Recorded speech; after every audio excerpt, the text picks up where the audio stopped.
Bismillahirrahmanirrahim. Assalamualaikum warahmatullahi wabarakatuh. Alhamdulillah. Wa bihi nasta'in wal 'udwana illa 'alal zalimin. Asyhadu an la ilaha illallah wahdahu la syarika lah. Wa asyhadu anna Muhammadan 'abduhu wa rasuluh. Wa nusalli wa nusallim ala hadzal nabiyil karim sayyidil mursalin wa ala alihi wa ashabihi ajma'in. Yang semuliakan ibu dan ayah sekalian, marilah sama-sama kita merafakkan kesyukuran kepada Allah Subhanahu wa taala kerana Allah masih lagi menyayangi kita. Allah masih lagi memanjangkan usia kita dan alhamdulillah pada malam ini Allah masih lagi memilih kita untuk duduk di dalam majlis ilmu. Baik, tentu ini dimuliakan oleh Allah Subhanahu wa taala. Kalau tak salah saya muka surat 91.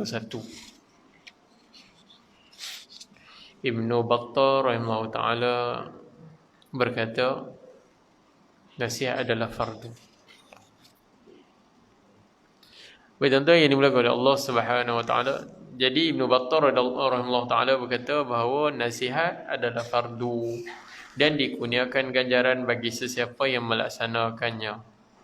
Jadi nasihat, kata Ibnu Battal, merupakan salah satu kefarduan, salah satu fardu. Dan bila mana seseorang menasihati orang lain, maka dia akan mendapat ganjaran di sisi Allah Subhanahu wa taala, dapat pahala. Dan gugurlah kewajipan ke atas orang yang lain, maka kewajipan ini juga gugur kepada orang lain. Bila mana seorang telah memberi nasihat, maka orang lain juga gugur daripada kewajipan tersebut. Jadi tuan-tuan yang dimuliakan oleh Allah Subhanahu wa taala, jadi selagi mana kita mampu memberi nasihat, maka laksanakanlah nasihat tersebut, lakukanlah nasihat tersebut. Tuan-tuan, ibu dan ayah-ayah sekalian, dan di antara nasihat ulama di dalam memberi nasihat, ada matlubah liqabulun nasihat, adab yang dituntut untuk menerima nasihat ni, nak memberi nasihat kepada orang dan bagaimanakah caranya. Dan kita pastinya kita telah mengetahui bahawa Nabi SAW adalah seorang yang menjadi ikutan kita, dan baginda SAW antara orang yang paling lembut dari segi percakapan baginda SAW. Jadi sifat lembut Nabi dalam berkata-kata menyebabkan orang mudah tersentuh. Itu dia. Yang kedua, kalau kita tengok tentang kisah bagaimana Sayyidina Hasan dan Husin nak menasihati seorang tua, memang payah sikit. Jadi bagaimanakah strategi yang digunakan? Maka dikatakan bahawa faqala ya syekh, wahai pakcik atau wahai tok wan yang berusia, inna nuridu an natawadda'a baina yadayka hatta tanzur ilaina wa ta'allam man yuhsinul minna alwudu'a wa man la yuhsinu. Kata Sayyidina Hasan ataupun Husin, mereka ini berkata kepada orang tua itu, kami ini nak berwuduk, nak tawadda', kami nak berwuduk, tapi tanzur ilaina, wahai pakcik ataupun wahai tok wan yang tua, maka lihatlah kepada kami, man yuhsinu minnal wudu', siapakah dalam di antara kami berdua ini wuduknya yang paling baik. Wuduk yang paling baik sekali di antara kami ni, Hasan dan Husin. Sayyidina Hasan dan Husin berkata kepada seorang pakcik tua, tengoklah wahai tok wan, di antara kami ni dua orang yang sedang berwuduk, siapakah dalam kalangan kami ini orang yang baik dari segi wuduk dia. Sebenarnya nak tegur pakcik tua tu, dia wuduk tak betul, tapi strategi tu, cara kelembutan Sayyidina Hasan dan Husin. Jadi kemudian mereka pun berwuduk. Tengoklah pakcik di antara kami ni siapalah yang paling baik wuduknya dan siapa yang tak baik dari segi wuduknya, siapa yang elok wuduknya dan siapa yang tak elok wuduknya. Lagi bila mana dah habis dah wuduk, maka orang tua itu mengatakan bahawa wuduk aku yang tak betul, dia kata. Wuduk hampa dua ni betul. Jadi tuan-tuan yang dimuliakan oleh Allah Subhanahu Wa Taala, ibu dan saya, ibu dan sekalian, ini cara Sayyidina Hasan dan Husain kecerdikan mereka berdua. Jadi selesai masalah. Tuan-tuan ibu dan ayah sekalian, lagi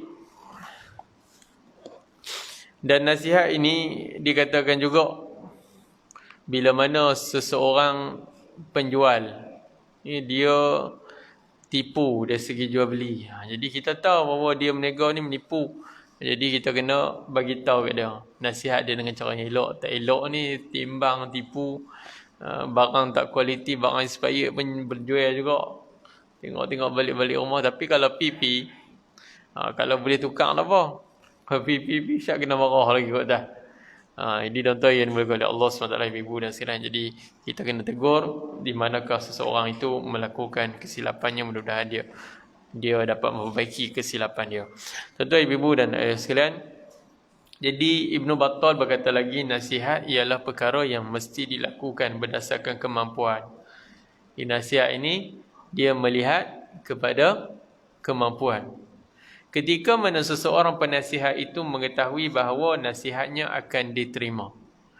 Jadi orang penasihat itu dia mestilah mengetahui bahawa apa yang dia nak cakap itu pasti orang yang mansuh ni, orang yang didengari ni, orang yang menerima nasihat itu dia dapat terima nasihat tersebut. Sama ada dari segi masa, dari segi tempat dan sebagainya, yang tu semuanya kena fikirkan.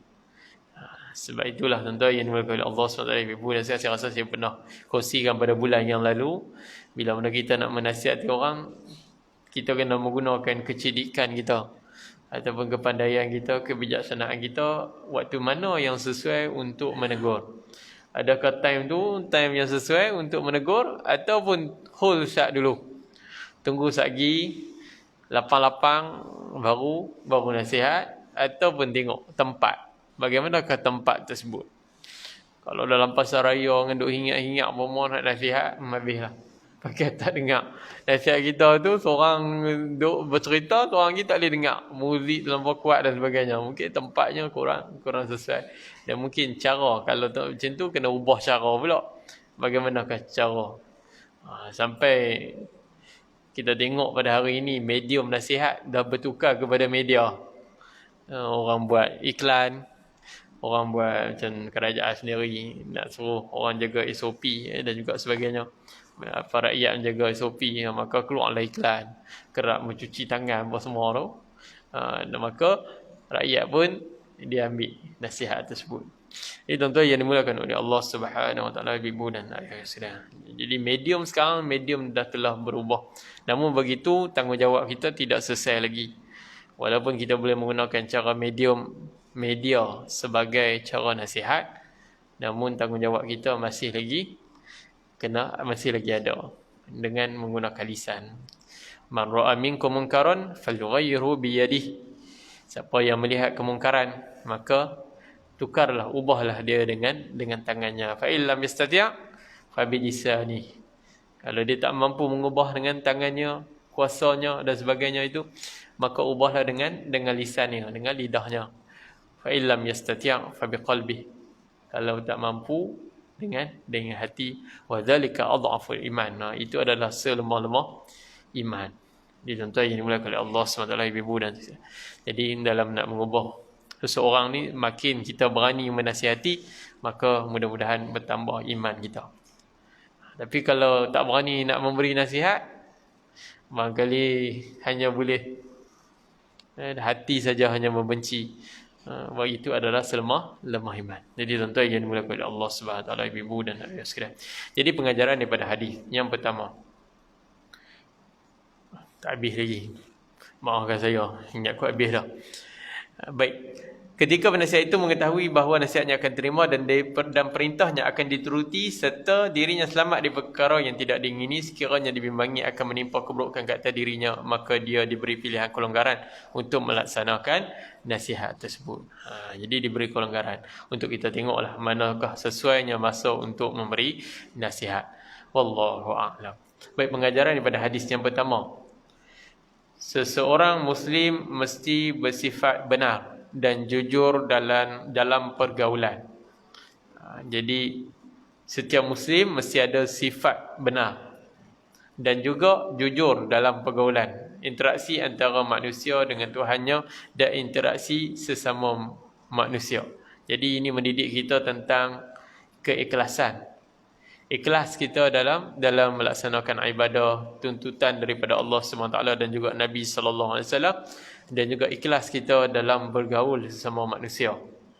Ada orang kadang-kadang dia nak bergaul dengan manusia ni hanya nak mendapatkan hajat-hajat dia yang tertentu saja. Dia bukanlah betul-betul nak bergaul untuk mengeratkan silaturahim, tapi dia bergaul untuk nak menjedakkan hati manusia itu, ataupun dia nak sesuatu daripada manusia tersebut, maka dia bergaul dengan baik. Itu tak ikhlas namanya. Jadi keikhlasan itu perlu bagi setiap Muslim, dan bergaullah dengan orang dengan cara yang ikhlas. Tuan-tuan, ibu dan ayah sekalian, kemudian kita tengok lagi. Andai terdapat kesalahan dan kesilapan yang dilakukan, kita perlu mengakui kesalahan tersebut. Ini tuan-tuan, ibu dan ayah sekalian mesti tahulah. Ini kalau kita melakukan sesuatu kesilapan, maka kita kena akui kesilapan tersebut, dan bukan sekadar itu saja, memperbaiki kesilapan tersebut agar dia menjadi lebih baik. Mungkin tadi kalau kita tengok pengajaran daripada cerita Saidina Hasan dan Husin, lepas itu pakcik tu dia tahu bahawa silap dia kat mana dalam berwuduk, maka lepas itu dia pun memperbaiki wuduk dia dengan baik. Jadi tuan-tuan, ibu dan Islam, macam itulah kita kadang-kadang bila mana kita ditegur, maka barangkali kita mungkin akan dapat memperbaiki kesalahan kita menjadi orang yang lebih baik. Jauhi sama sekali sifat berbohong dan berpura-pura, kerana itu adalah wabak merosakkan kehidupan. Ini juga perlu dijauhi, sifat berbohong dan juga berpura-pura, dan kerana itulah wabak yang merosakkan kehidupan kita. Tuan-tuan, ibu dan ayah sekalian, kita tengok yang kedua. Hadis ini menunjukkan susunan berdasarkan keutamaan. Yang mula kali adalah an-nasihah lillah, nasihat kepada Allah, kemudian Rasul, last kali sampailah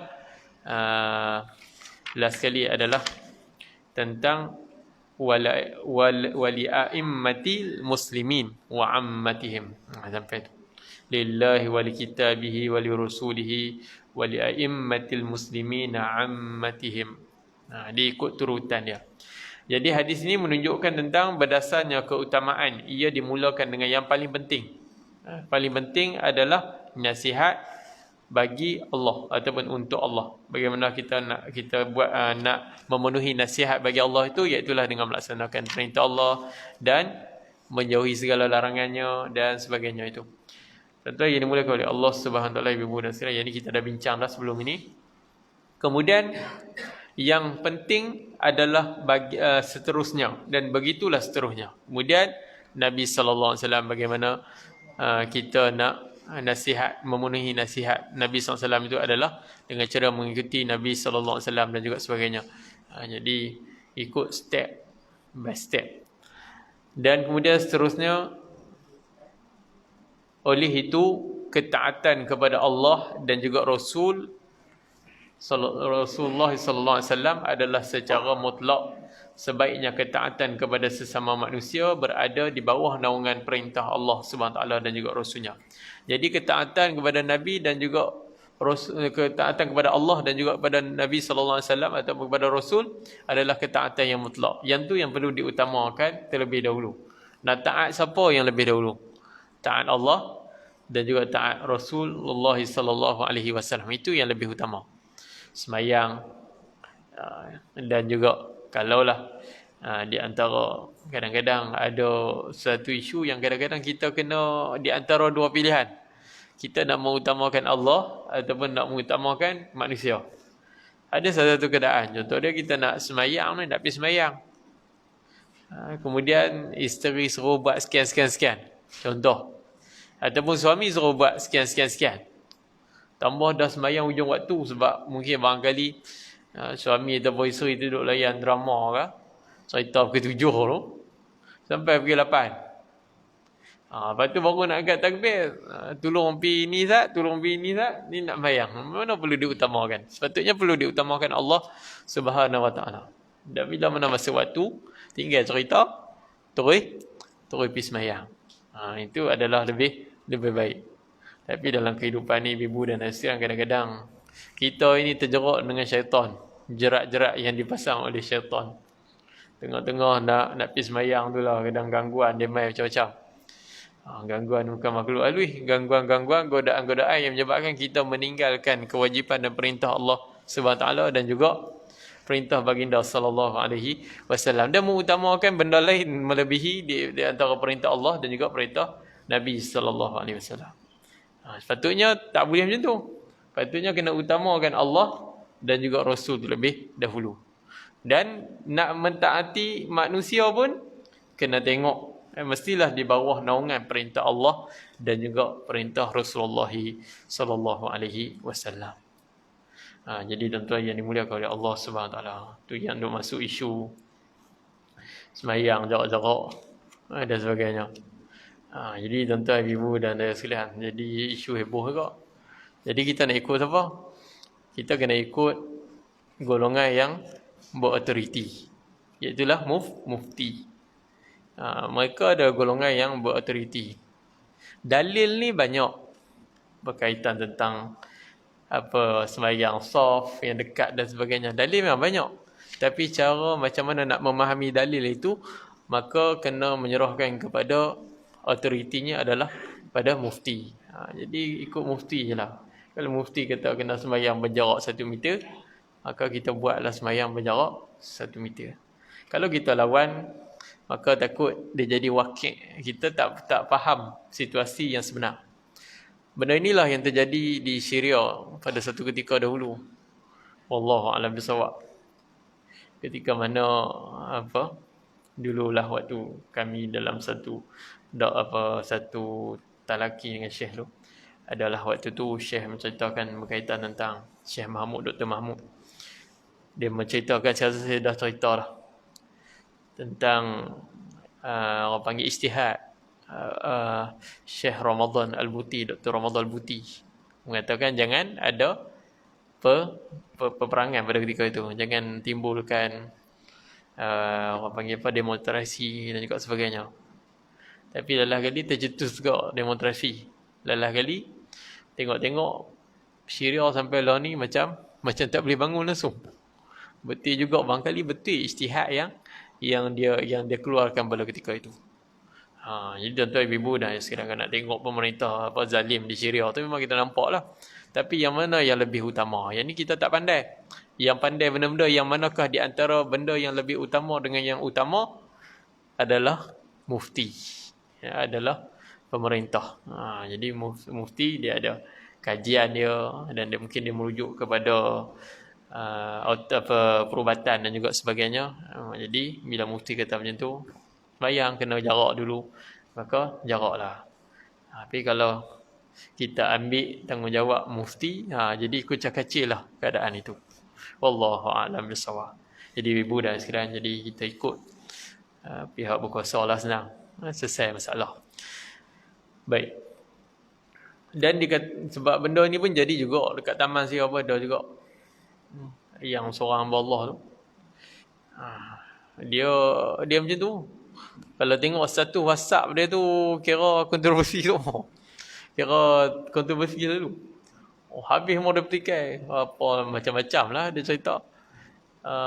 Dulu Nabi zaman sahabat dulu tak semayang jarak macam ni, pandai dia. Yang ni 1, 2, 3, 4, 5, 6. Banyak dia cerita. Lepas tu dia boleh cerita pula orang gila pun tak kena penyakit, dia kata. Orang gila pun tak kena COVID, dia kata, sihat elok je. Dia terdengar ada satu rakaman doktor kata, Pasal pun orang gila tak kena COVID. Sebab dia tak ada siapa nak pergi berkawan dengan dia. Ada siapa nak berani nak pergi sentuh dia. Dengan orang gila. Atau orang yang tak sihat lah. Dia kata orang tak sihat akalnya. Jadi tak ada siapa pun nak pergi sentuh. Pergi berkawan, pergi bersalam. Tuan-tuan, ibu dah sekalian. Berapa kali kita jumpa orang yang tak sihat akalnya kita bersalam. Seumur hidup kita lah. Secara jujurnya besok ada kita bersalam dengan dia. Kalau saya secara jujurnya memang tak pernah lagi lah. Tapi ada mungkin ada seorang dua pernah. Saya pun tak tahu kata dia tak sihat. Tapi kita layan-layan rupanya baru tahu dia tak sihat. Jadi tuan-tuan yang dimulakan oleh Allah SWT, ibu dan sekalian. Jadi memang dia tak kena COVID sebab dia tak bersentuhan dengan siapa-siapa. Dia ada tak orang tak sihat ni masuk pasar raya. Memang confirm tak lah.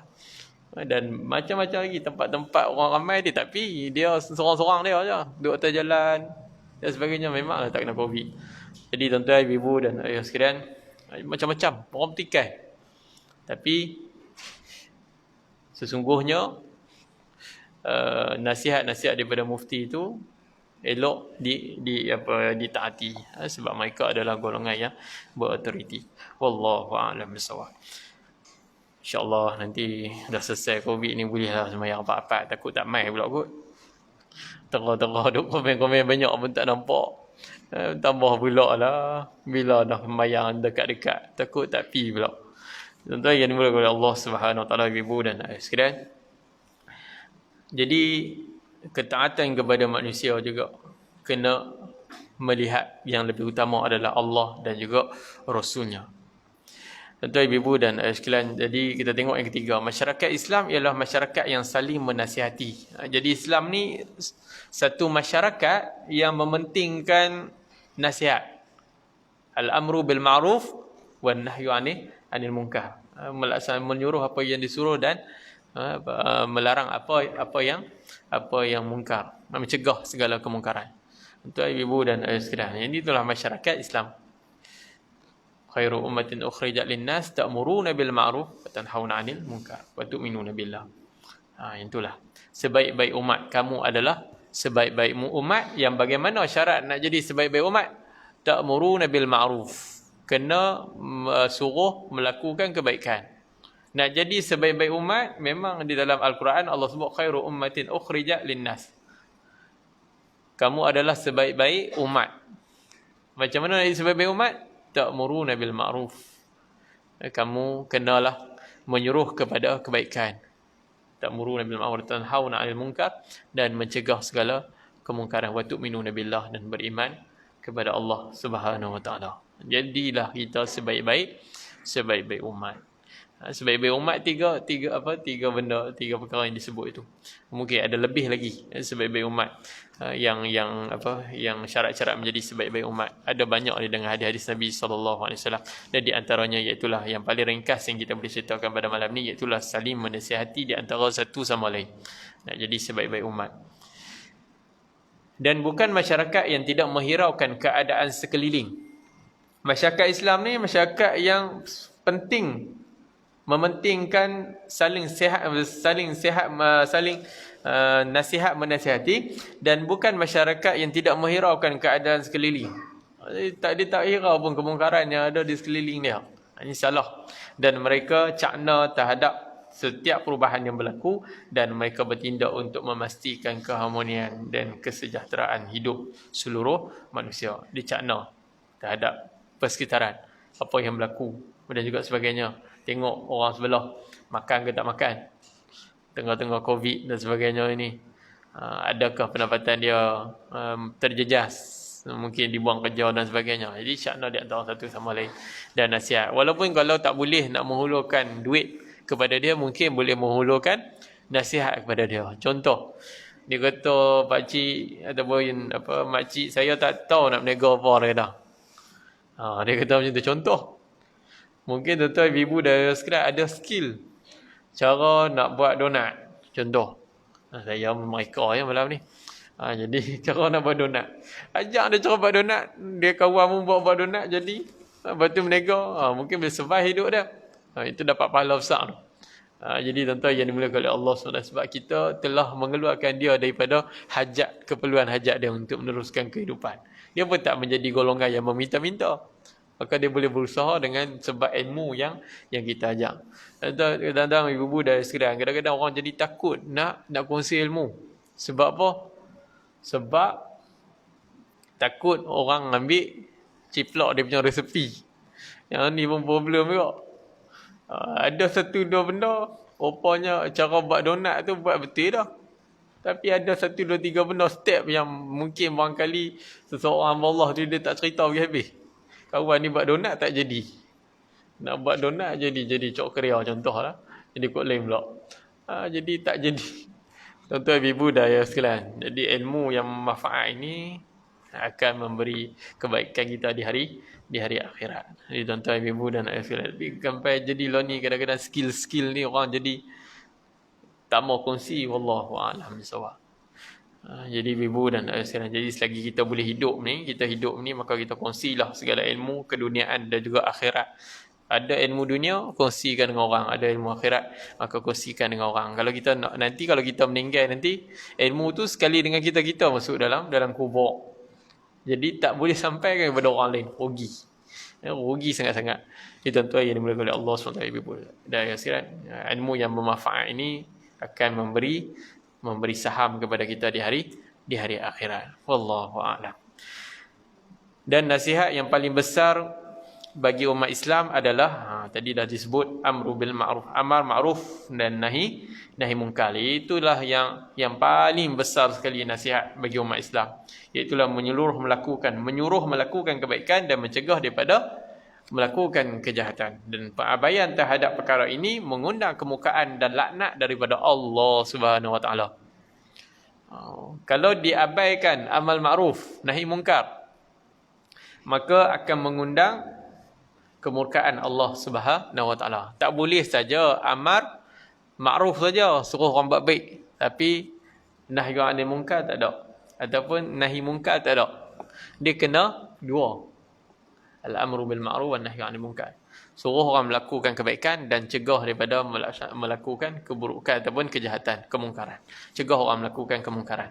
Tuan-tuan ibu dan sekalian, sebab apa? Sebab pengabaian terhadap al-amru bil ma'ruf wan nahyu 'anil munkar ini, perkara ini boleh mengundang kemurkaan Allah Taala sebagaimana menimpa kaum Bani Israel dalam firman Allah SWT, a'udzubillahi minasyaitonirrajim, lu'inal ladzina kafaru min bani Israila 'ala lisani Dawud wa Isa bani Maryam dzalika bima 'asaw wa kanu ya'tadun kanu la yatanahawna 'anil munkar fa'aluhu wa la bi'sa ma kanu yaf'alun.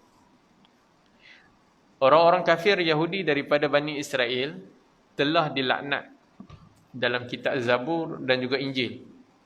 Orang kafir Yahudi daripada Bani Israel, mereka dilaknat dalam kitab Zabur dan juga Injil melalui lidah Nabi Daud dan juga Nabi Isa ibni Maryam. Yang demikian sebab apa? Sebab mereka mendahaka dan selalu menceroboh, dan mereka sentiasa tidak melarang-larang sesama sendiri daripada perbuatan yang mungkar. Tak ada langsung melarang di antara satu sama lain. Mereka orang yang melampaui batas, mereka yang mendahaka kepada Tuhan dan sebagainya. Dan mereka juga tidak ada larang di antara sama-sama mereka, larang kemungkaran. Tak ada langsung.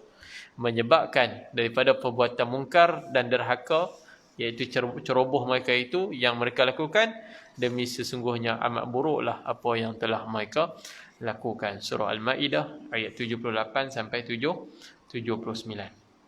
Ini tuan-tuan ibu dan ayah sekalian. Dalam mungkin kalau dari segi dalam masyarakat, kadang-kadang orang menyabitkan kesalahan zina contoh. Orang kata kesalahan zina ini dosa individu. Jadi baik kat dia, ada orang ada tanggapan yang macam tu. Jadi tuan-tuan ibu dan ayah sekalian, jadi kita ni kena larang.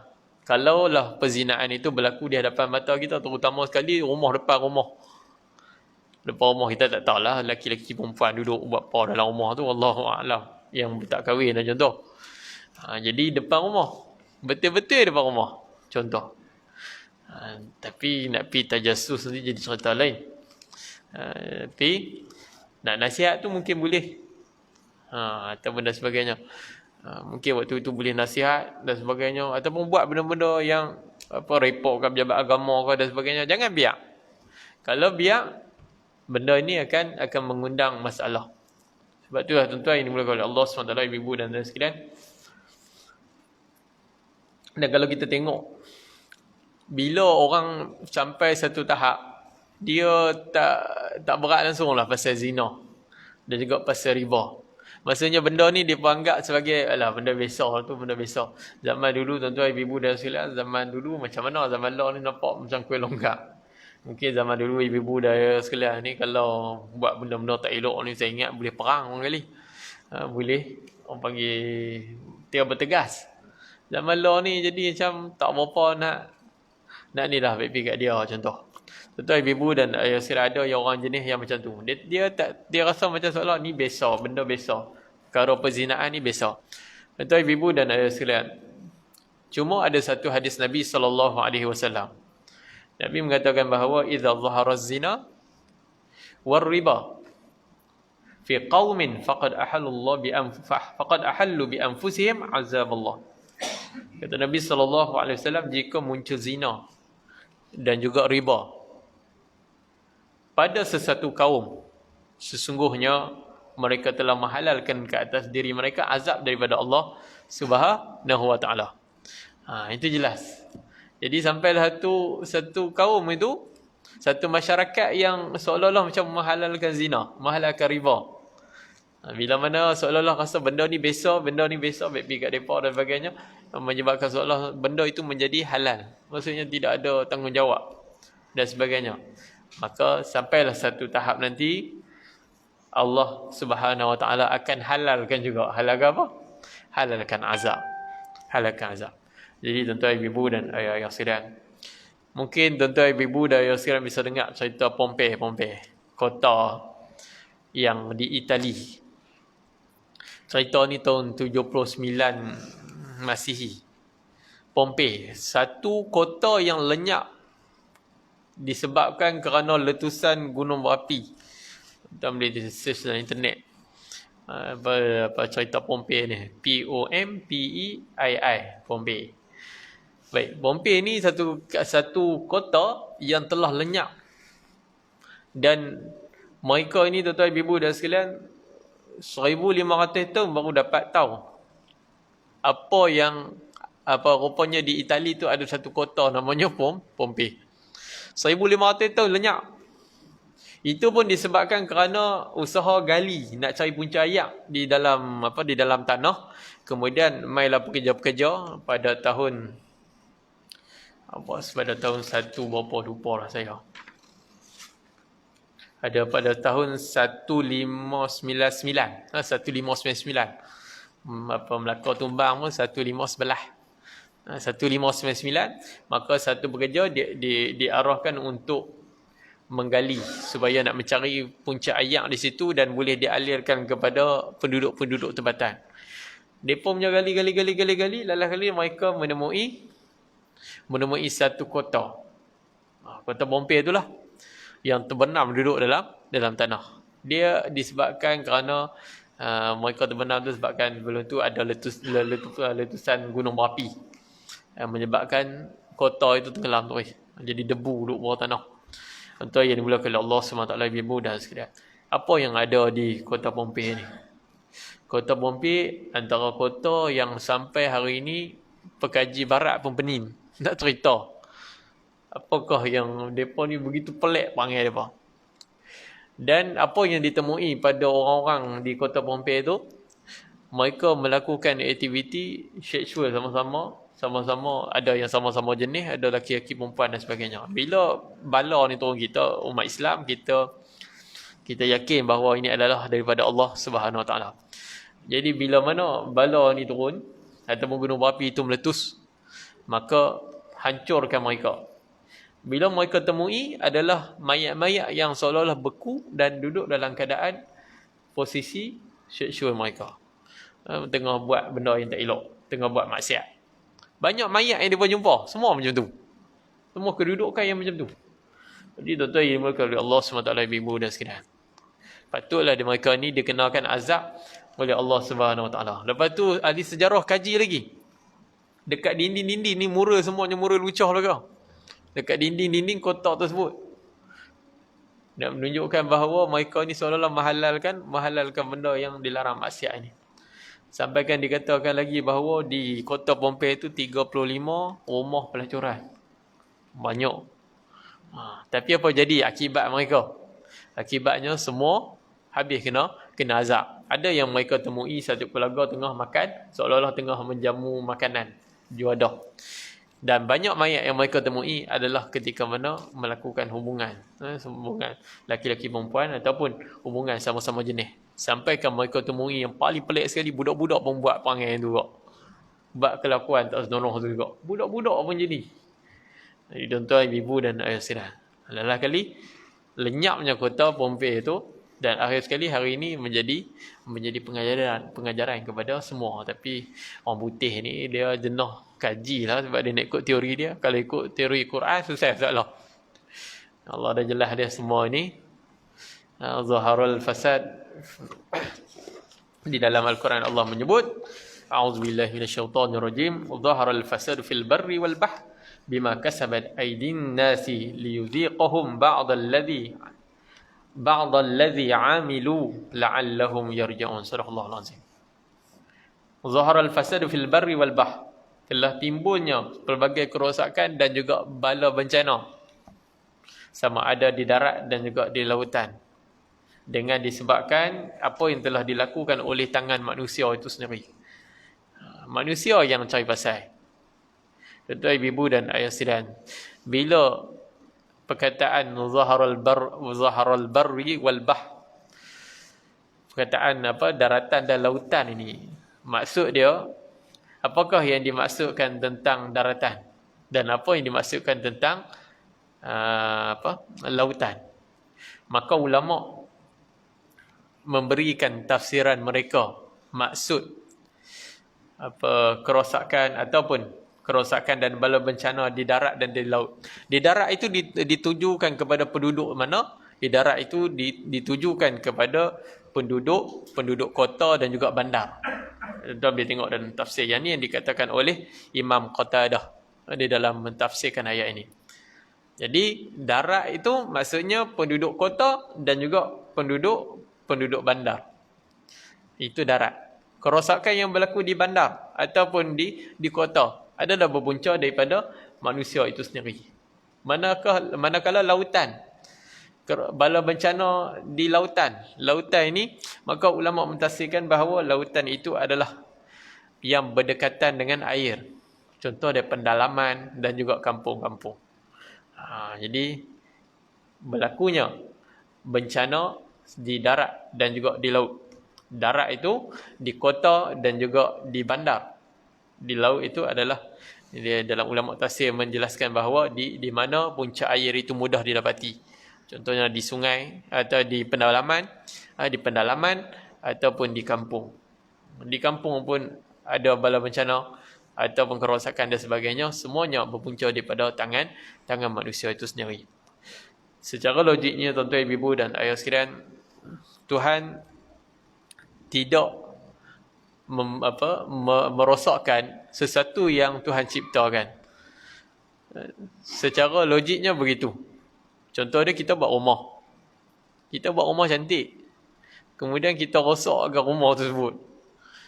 Kita suka ke tuan-tuan, ibu dan sekalian? Saya rasa tak suka. Saya sendiri pun tak suka. Buat rumah cantik-cantik, tiba-tiba kita robohkan sendiri.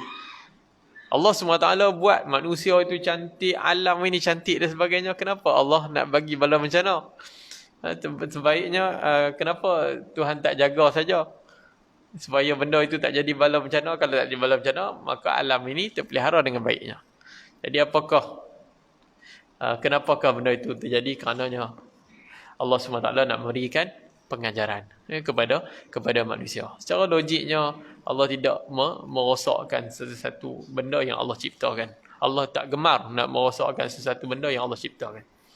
Tapi kenapa satu benda itu boleh menjadi kerosakan?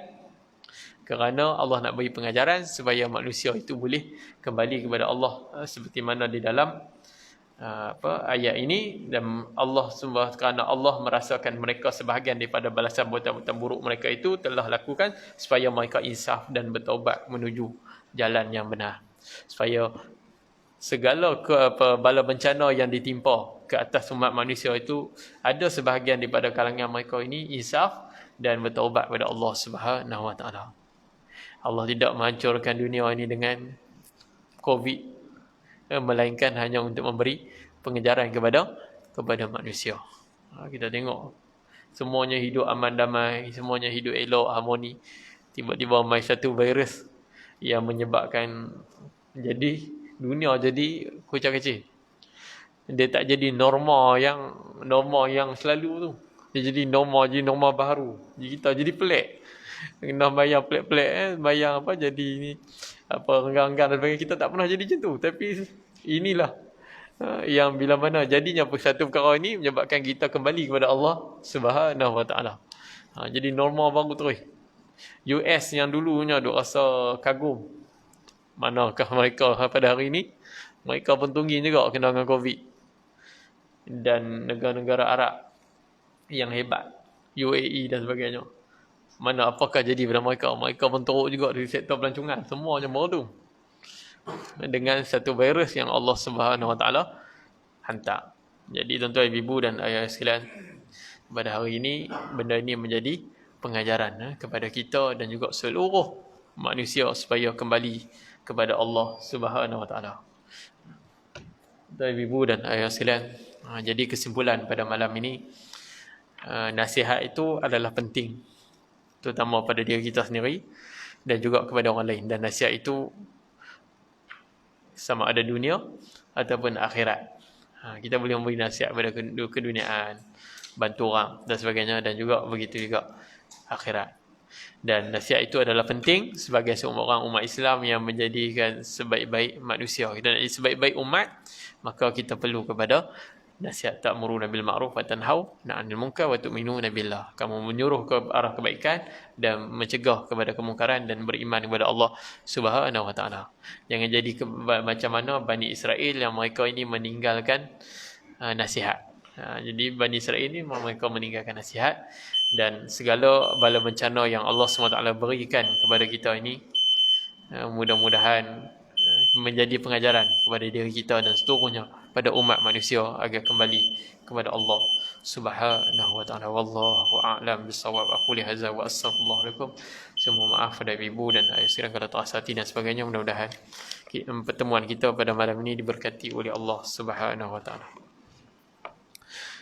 Bismillahirrahmanirrahim. Alhamdulillahirabbil alamin wassalatu wassalamu ala asyrafil anbiya'i wal mursalin wa ala alihi wa ashabihi ajma'in. Allahumma ighfir lana dhunubana wa liwalidina warhamhuma kama rabbawna shighara wa ajmil muslimin wal muslimat wal mu'minin wal mu'minat ahya wa birahmatika ya arhamar rahimin. Rabbana atina fid dunya hasanah wa fil akhirati hasanah wa qina adzaban nar. اللهم إنا نعوذ بك من البرص والجنون والجذام ومن سيء الأسقام. وصلى الله محمد وعلى آله وأصحابه أجمعين والحمد لله رب العالمين. تكبير.